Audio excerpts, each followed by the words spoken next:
À ce sujet, nous retrouvons à Rabat le chef de la diplomatie marocaine, Saadine Latmani. Bonsoir. Alors tout d'abord, sur le dossier du Sahara, est-ce que du fait de son statut, le Maroc dispose d'une plus grande marge de manœuvre, notamment au niveau de l'organisation des navettes diplomatiques annoncées la semaine dernière par Christopher Ross? Merci. Nous considérons que cette conclusion sur laquelle a parlé M. Ross est une réussite pour la diplomatie marocaine, pour le Maroc. Parce que le Maroc, c'est lui qui a tiré la sonnette d'alarme dès le début, disant que le processus de négociation est dans une crise et qu'il faut trouver d'autres solutions. Effectivement, actuellement, M. Ross reconnaît qu'il y a un essoufflement de ce processus de négociation et qu'il faut trouver d'autres solutions. Et c'est ainsi qu'à Rabat, ici, où il y avait cette idée qui a surgi de navettes diplomatiques au lieu de négociations. Mais il y a d'autres points sur lesquels M. Ross a montré que l'approche marocaine a véritablement raison.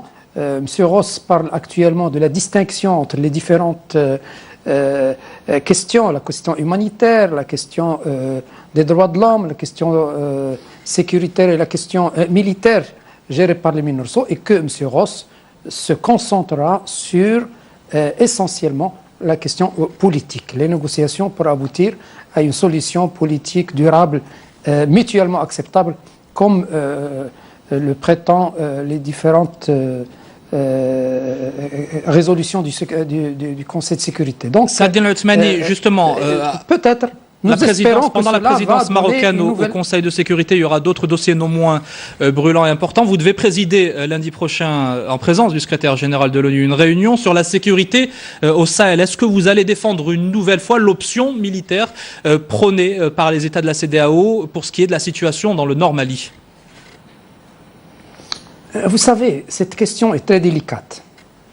Et nous ne défendons pas l'option militaire.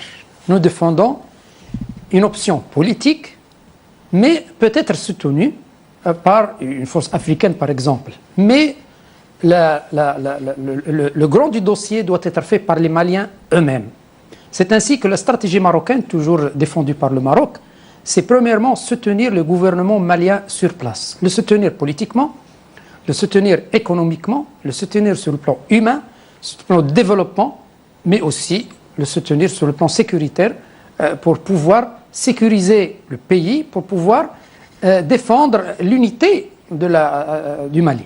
Mais il y a deuxièmement soutenir les pays avoisinant le Mali, essentiellement les pays qui ont des difficultés, la Mauritanie, le Burkina Faso et le Niger, pour qu'ils puissent sécuriser leurs frontières. Donc il y a une approche qui donne l'importance à la résolution de la crise politique au Mali. Il donne aussi l'importance au développement du pays et troisièmement à la question humanitaire au Mali, parce qu'actuellement on a des centaines de milliers de réfugiés maliens qui ont besoin d'aide, essentiellement dans cette période de froid et de pluie.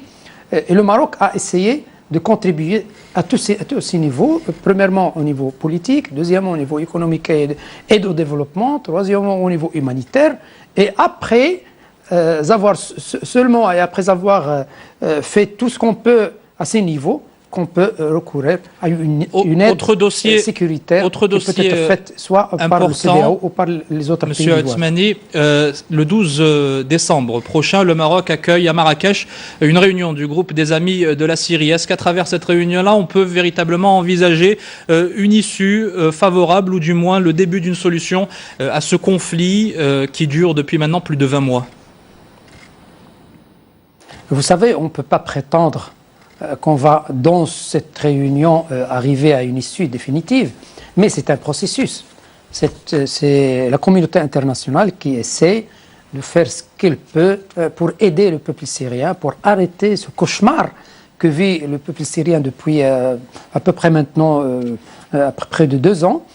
Cette réunion de Marrakech est très importante parce que c'est la première fois qu'on a une coalition de l'opposition syrienne qui est très élargie, qui va être reconnue à Marrakech par la communauté internationale. il est déjà reconnu par la Ligue arabe, déjà reconnu par l'Union européenne maintenant. C'est à d'autres pays du monde un dernier mot, Saad Din Al-Othmani, sur le Proche-Orient et la Palestine. La Palestine a été reconnue comme État non membre à l'ONU. Est-ce que le Maroc va appuyer pendant sa présidence au Conseil de sécurité de toutes ses forces pour qu'elle soit reconnue comme un État à part entière à travers un vote du Conseil de sécurité? Non, je ne crois pas. Le Conseil de sécurité ne va pas discuter de cette question cette fois. Vous savez, au Conseil de sécurité, les choses sont plus complexes. Mais déjà, c'est un acquis.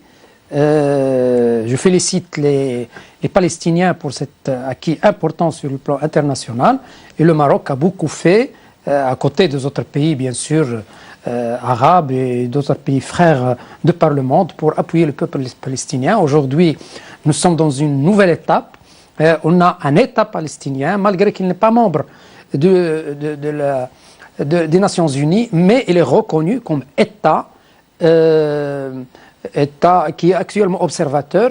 Donc, c'est une nouvelle étape de lutte du peuple palestinien pour arriver à un État palestinien souverain avec le Quds Sharif qui est capitale de cet État. Donc, je crois qu'on a beaucoup fait et que c'est un succès pour la lutte des Palestiniens et du reste du monde arabe pour arriver à ce des Affaires étrangères. Merci beaucoup pour tous ces développements et d'avoir répondu.